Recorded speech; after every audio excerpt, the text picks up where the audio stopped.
previous lecture, we discussed how our minds are not a tabula rasa, that the way in which we learn is influenced by our prior understanding of categories and events, and those prior understandings can be called schemata, and scripts are one kind of schemata. Now, as I noted, this begs the question of how those things are learned and what precisely we're learning in the first place. And this is the topic we're going to take up in this lecture on categories, rules, and scripts. Later in this course, we'll return to issues of purpose and script learning as well. Now, let's start with categories. How do we learn categories? Categories are really important, even beyond learning. For example, knowing whether something is edible or not is a category judgment. Knowing whether a person can be trusted or not is also a category judgment. So categories are critical well beyond the role they play in learning. One of the first demonstrations of category learning occurred in the area of perceptual learning. Perceptual learning is a very important type of learning. For example, perceptual learning is actually what permits young kids to distinguish between the letters D, B, P, and Q, all of which actually look pretty similar, especially to a child learning to read. Initially, perceptual learning was thought of as a kind of memory-based process. In other words, the idea was that kids were memorizing B, D, P, and Q and then recalling them later on, and the process of reading depended on memory and recognition. But James and Eleanor Gibson in the 1950s made some important arguments about perceptual learning that were not related to memory. Specifically, they argued that what we learn through perceiving, and what we learn actually somewhat automatically, is to perceive more and more aspects or features of what we're looking at. And as a consequence, we can make more and more fine-grained distinctions among things we're looking at. So it isn't memorizing P, B, D, and Q. It's that after we look at those letters over and over and over and over again, we learn to notice that the little stick on the side of the circle is changing its orientation. Another lovely and more pleasurable example might be to think about wine. On my arrival in Palo Alto, California as a graduate student, I could distinguish between white and red wine on the basis of color and taste, but I had no idea of differences in different varietals within white wines, say, and I couldn't tell the difference when I was tasting wines. After living for 5 years in some proximity to the Napa and Sonoma Valley wine regions, and accumulating many perceptual experiences of taste and smell and color, I was actually able to make varietal distinctions. On the other hand, my Austrian friend and office mate, who had been a wine fanatic for most of his adulthood, was already able to discriminate many flavors and actually to categorize wines by growing regions and so on. So some of what we think of as wine expertise is based on this kind of perceptual learning process. Why does this matter? Well, discriminating between different things is a fundamental precursor to being able to understand categories. Categories exist because we're saying that certain distinctions, like where the tail is on the B versus the D, matter, while other distinctions, whether the tail is longer or shorter, whether it is a serif or sans serif typeface, don't matter. And as we already discussed, prior learning about categories has a lot of implications for what we learn. Some initial work on perceptual learning was done by the Gibsons in the 1950s, and the Gibsons presented participants of various ages with drawings of squiggles, and these were sort of badly drawn spirals. Now, there was a target squiggle, sort of the squiggle you were supposed to focus on, and this squiggle had 4 coils visible on the left side of the drawing, and there was some space between each of the coils. Now, the Gibsons also showed participants 17 other types of squiggles. And these other squiggles varied in the number of coils they had, and whether the coils were on the left or the right side, and in how closely or widely spaced the coils were. Now, the variations were pretty subtle, but if you were told which details to look for and you were shown all of the squiggles at the same time, you could immediately see the differences. The trick happens when you're shown the squiggles one at a time, and you're not sure of the dimensions or the ways in which the coils can vary. And you're asked, is this like or unlike the target squiggle? That's a harder task. So the Gibsons presented the target squiggle along with the non-target squiggles, the sort of squiggles that participants were asked to categorize, on cards, and they did this one at a time to participants. And participants had to look at each new squiggle and say, is it the same category as the first squiggle, or is it a different category? Participants didn't learn whether they were right or wrong, and the Gibsons made them continue to make these judgments until the point at which they got to be 100% accurate. Now, at that point, they can be viewed as having learned the rules by which a squiggle gets classified as the same or different from the target squiggle. The Gibsons tested 3 groups in this experiment. They tested adults, they tested older children between 8 and 11 years, and younger children between 6 and 8 years. Now, the adults were very capable of discriminating the squiggles from the beginning. They made only 3 errors, on average, on their very first try, and they only needed those 3 tries to get to perfect classification.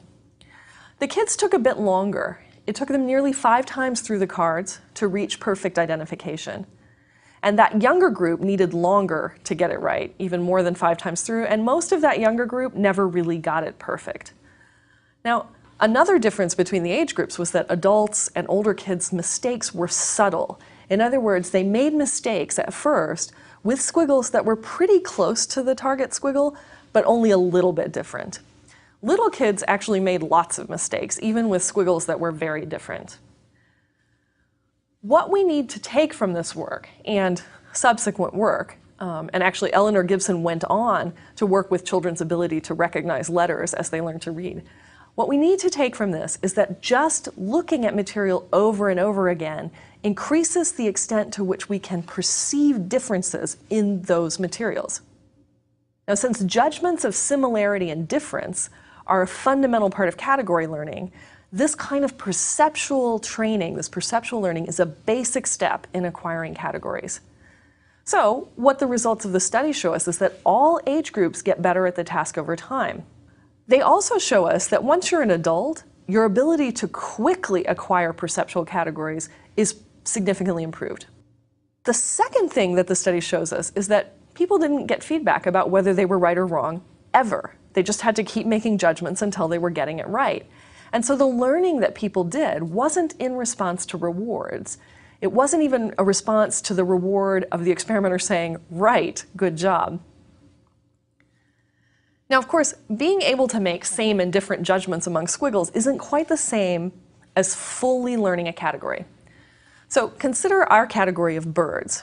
You might consider robins and sparrows as a kind of prototype of bird. These are the kinds of birds we usually think of when we think about the category of birds. Now, there are, however, other birds that are part of this concept, or this category, like parrots, hawks, eagles, and vultures. All of these birds that I've mentioned so far share the features of feathers, beaks, wings, egg-laying, and flight. But what about penguins and ostriches? These are also birds. Bird is a complicated category even for the non-ornithologists among us. Over time, though, we've come to acquire the idea of birds and the idea that these more atypical birds also are part of that category. Now, how did we do that? To pull back momentarily to the Gibsons' initial work, we'd say this is like learning that the target squiggle category includes all 4 coil squiggles, regardless of distance, and the occasional 3-coil squiggle because of some bizarre exception. So how do we pull that off? In fact, we, and monkeys, appear to acquire categories in stages. First, we master what's typical, and then we seem to learn the sort of wacky examples. So we first figure out that robins, sparrows, and starlings are all birds. Then we move a bit further afield for hawks and raptors, and then we finally get around to mastering the weird examples like penguins and ostriches. But the fact that we do this in stages actually begs the question of really how we manage it. And so what is it that we're really learning here, and how are we doing it? Well, category learning is so important, it actually looks like we have a number of different ways of learning about regularities in our environment. Early views in this area were called exemplar theories, and they focused on memorizing each example of a category individually as a member of that category. So this would be a little bit like learning the association between each individual fish and the overarching category of trout. Now, another idea, the prototype theory account, goes like this. First, we have an experience with a category, for example, fish, and from that experience, we form a representation of the prototypical category member. Then, when we encounter a new fish, we match it up with the prototype of fish that we have formed in order to kind of decide whether the thing we're looking at is a fish or a fowl. But these accounts turn out not to be very helpful, in part because they really don't correspond to how the brain processes information. And categorization is so important for us that we're likely to go about it in different ways. In engineering, they would say it's likely to have some redundancy. So more recent theorists believe that there are at least two broad routes to category learning. One is a very deliberate, verbal, rule-based approach. And in that approach, we operate a bit like little scientists. We have a guess about the rules for the category. And the rule we're guessing about can be used to make a prediction about whether a new example belongs to the category or not. And what we do is we try out our guess, we get some feedback, and we revise the rules and the guesses for the next round. A lot of the category learning we do in school works this way. And you can consider how you learn to differentiate between letters as one example of this. As another example of this rule-based approach, children learn to make the plural of a noun in English by adding an S. So 1 cat, 4 cats. Now initially, kids actually try this rule out on things where it doesn't work. They say sheep and sheeps, mouse and mouses. They have an idea about the rule, and they try to use this rule all the time. Gradually, they learn when the rule does apply and when it doesn't. They learn the categories of regular and irregular plurals. Now, I said there were two routes. The other route is simply guessing about category membership, just saying, I think that's an X, and finding out whether we got it right. Now, at some point, we get very good at saying, yeah, that's an X, but we don't know precisely how.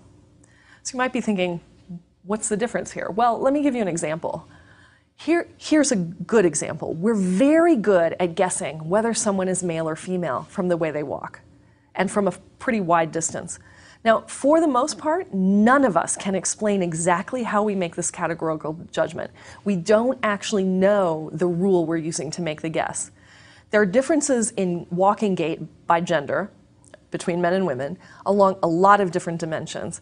And we are somehow able to sum up all these small variations and to make a call, to make a category judgment, male or female, well before we can see other gender differentiating features like clothing or hair or body shape. So if we have these two routes for categorizing, rule-based and good guessing, what do we know about them? Well, some research actually suggests we rely on different routes depending on the kind of category or the nature of the category we're learning. So let's think this through for a moment. Imagine you need to learn categories of fish. Now, these fish could be categorized in two different ways. In one way, the fish are simply categorized by size. So if the fish is in the large enough group, you may keep the trout. If the trout is too small, you have to release it again. Now, the category distinction that you're trying to learn here relies on one dimension, size. And there's a very simple rule for determining which category a fish belongs in. In fact, the Division of Wildlife's rule in my state is that you can keep a fish over 40 inches for some species. To learn this kind of category from scratch, let's say you don't actually know the 40-inch rule and you don't have a ruler, you might do the following. You might catch fish after fish, and in each case, you think, is it long enough or is it not long enough? And you decide, based on your judgment of how long the fish is, whether you're going to keep or release the fish. Now, the ranger, meanwhile, standing by, gives you either a nod or a citation. Over time, you're going to figure out this rule, and you're going to be able to successfully classify fish as a keep or a release size.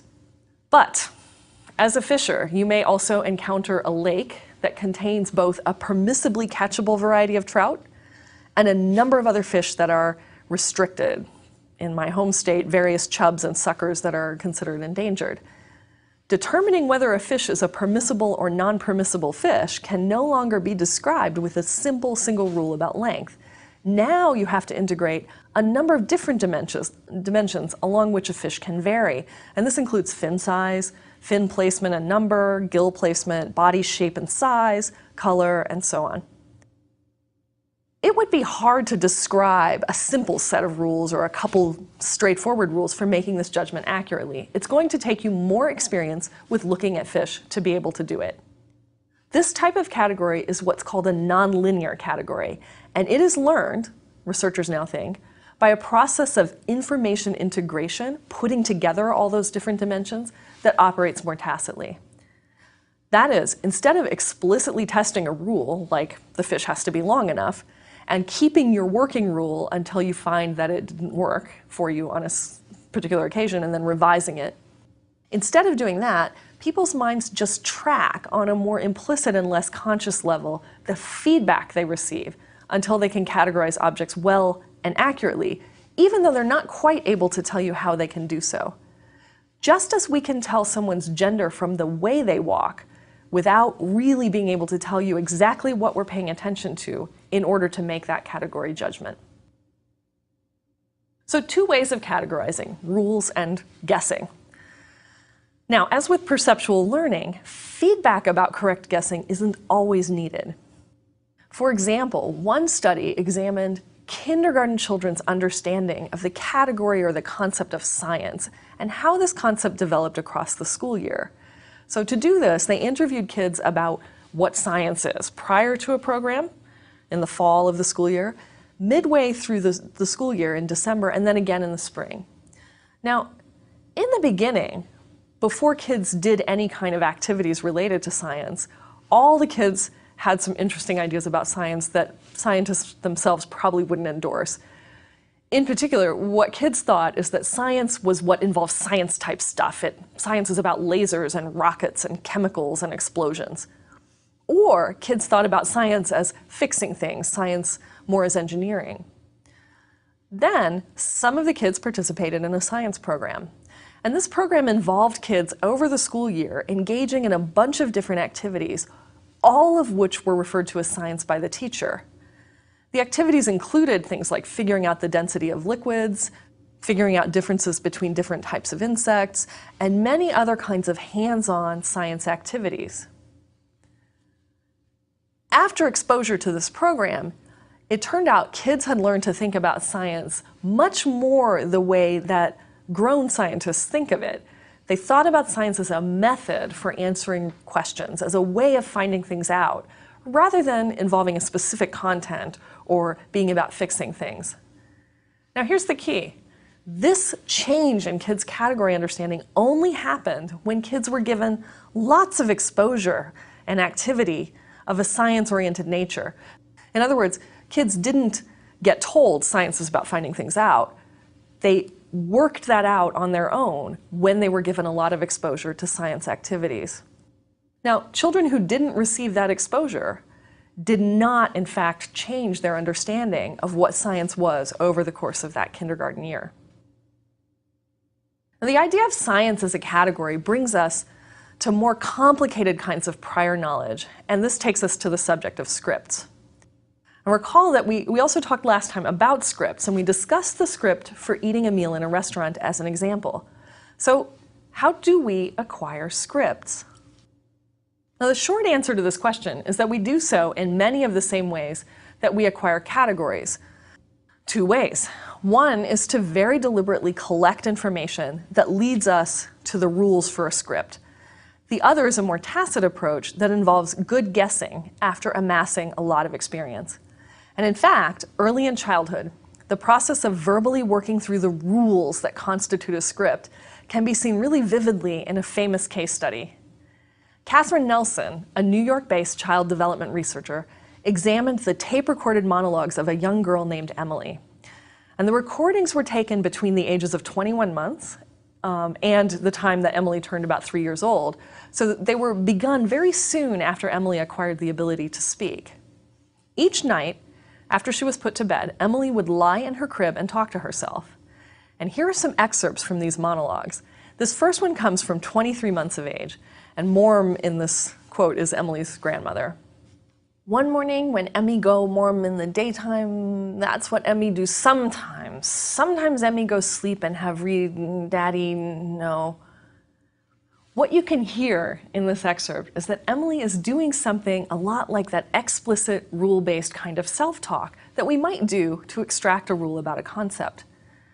As she does so, she's working on identifying the key elements of her script for her mornings. And these mornings were somewhat complicated and variable because they involved working parents, care by a nanny, and sometimes by her grandmother, and midway through the recording period, a shift to attending a preschool.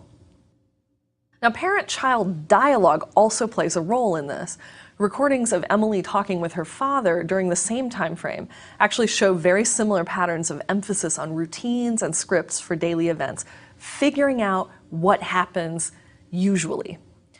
Not only did Emily focus heavily on the routines of her life, it's interesting to note that the emphasis on figuring out scripts actually changed over time. Later in her recordings, Emily's actually focused a little bit more on unique experiences that were one of a kind, and she starts to do a little bit less self-talk about what happens usually. This is important because one of the major findings from this area of research is that early in our lives, we seem more attuned to using everyday events to extract scripts, rather than trying to actually learn about a specific one-of-a-kind experience. And in fact, Emily's monologues are one of the pieces of evidence that suggest an explanation about why we can't recall specific events from very early in our lives. In fact, researchers think that we can't remember specific personal experiences very well until we've actually learned scripts with which we can understand those events. So this part of script learning, this early childhood acquisition of scripts, has actually helped to explain a phenomenon termed early childhood or infantile amnesia. This term refers to the phenomenon that most, and in fact virtually all, adults can't recall specific one-time life experiences from prior to about age 3 or 4 years. Now, this is puzzling because many other researchers have shown that babies, even 8 and 9-month-old babies, have fully functioning memory abilities. They can learn from experiences, they can remember what's happened to them. And so this makes it actually kind of puzzling that we don't remember earlier experiences than about age 3 or 4. The consensus is actually that those early experiences are not recalled as singular events. Rather, when we experience things prior to age 3 or 4, what we're really trying to learn from those events is how things usually go. And as such, we actually focus on the pieces of our experiences that get repeated across time. We don't focus on the distinguishing features that actually make a particular event one of a kind and unique. And until we have scripts, it's actually hard to learn from events in general. More recent research actually shows that kids recall new experiences much better if they first get a script for it. So for example, if kids are first told what generally happens when you take a trip to the zoo, and then they go to the zoo, they learn more on that trip. They remember more of their experiences than if things are done in the reverse order, if they go to the zoo and then talk about what generally happens. Now, before we leave Emily, I want to highlight one other feature of script learning that can be gleaned from her monologues, because it relates to the last point that I want to discuss about script learning in adults. In another excerpt, somewhat later in the recording period, Emily takes up the topic of air travel. Now, this is an experience she's had only a couple times in her young life. If we ever go to the airport, we have to get some luggage. If have to go to the airport, have to take something of the airport to the airport, or you can't go, need your own special bus, and they zoom, zoom, zoom, zoom, zoom. Aside from being just deadly cute, this quote of Emily's points to the fact that we sometimes learn or try to learn scripts from a single event. Now, given that scripts are complicated and they're multidimensional, in ways that aren't so easily described by rules, you might expect that we only learn scripts through a lot of repetition. So one question is how we pull this learning from a single experience off, and whether we can do that as adults. So researchers Ahn and Brewer and their colleagues actually examined this, and they did it in kind of an interesting way. They gave college students some specific stories about Native American potlatch ceremonies. Now, these ceremonies are large family feasts, and they're generally held for the purpose of redistributing a family's wealth. So students in the study were unfamiliar with the cultures from which the stories were drawn prior to being in the experiment. Now, in a series of experiments using these materials, An and colleagues assigned students to have different learning experiences. So some students received a written description of the script itself. Others received a single story. And still others got 2 stories, more consistent with kind of learning a script from being exposed to events on multiple occasions. Some students were asked to just read the passages. Others were asked to figure out the potlatch ceremony. And finally, some students were given background information on Native American Northwestern cultures, not about the potlatch ceremony at all, but about power relationships and hierarchies and family dynamics. Now, it turned out that the most efficient way for people to learn the script for a potlatch ceremony was to be told the script directly. And if you think about many approaches to employee training, this is a feature of such training. Many times as employees, people are taught, in this situation, for this kind of event, this is what needs to happen, and it needs to happen in this order. But people were also able to learn the script from a single story about a specific potlatch ceremony, provided 2 things happened. First, they needed to be given some background knowledge. That is, they needed to understand the culture within which the event was taking place. And second, they had to use that background knowledge to explain the single story to themselves. That is, they had to put together what they already knew with the event in order to extract a schema from a single instance. Now, an interesting feature of this is students did not do this spontaneously. That is, they didn't spontaneously take the background knowledge and try to explain the event to themselves. They only did it when the experimenters told them to do it. And what this suggests is that we have a lot of capacity to learn scripts from just a single event, but we probably don't try to do so very often. And my guess is that in most cases, we reserve our effort for things that really are going to happen repeatedly. So if you think about these college students in their real lives, their lives outside the experiment, understanding and learning the potlatch script wasn't very important because they weren't going to have to do a potlatch anytime soon. Let's now consider the ways in which we learn scripts more broadly and with a little more attention to our everyday lives and how those lives look. And it's here that we're going to return to ideas about purposes or goals for learning scripts. As children, the data from Emily and from other more controlled studies suggest we're actively engaged in a process of script extraction, a lot like the one An, Brewer, and their colleagues pointed towards.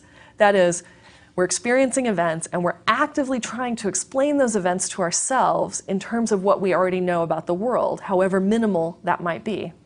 Further, in childhood and beyond, others are engaged in helping us to do so too. Emily talked with her parents and her caregivers about this. We talk with one another about the events of our lives to try to figure out what usually happens. Now, as adults, the extent of our background knowledge is typically much, much broader. We've spent a couple decades at least on script extraction and maybe more. We're probably less likely to need to develop new scripts. Most of the daily events of our lives fit within our existing scripts, and we can therefore remember our daily experiences as distinct events rather than using them to figure out the script for how things usually happen. But under some circumstances, we are vitally interested in acquiring new scripts. These circumstances include, although they're not limited to these situations, but they include new jobs, moves to new towns, and taking on new social roles. And under those circumstances, we return to an active engagement in script construction. Now, depending on the extent of the changes that we're experiencing, the old scripts may be more or less useful to us. But the capacity to acquire new scripts is there and waiting for when we need it. How we do it when we need to do so is also going to be variable. So, as I mentioned, jobs often provide explicit training in the scripts that are important for doing a job well. Other new experiences can leave us with a lot less explicit available training in scripts to draw on, such as holding and caring for a newborn, navigating the politics of a local school system on behalf of our children, or figuring out the social norms of a new culture or even a new workplace. And in these cases, the kinds of self-explanations and deliberate thought that Emily was relying on in her crib may actually be our best adult tools for navigating a new world. But in all those cases, we have something to build from in acquiring a script or a category. Emily had language to use, for example. What about babies? Babies have to start from nothing, so aren't they the real tabula rasa? But I've told you many times there's no such thing. So in the next lecture, we will consider just how babies manage the overwhelming amount of learning they have to do, and we'll think about what their management of learning has to do with the way that grown-ups learn.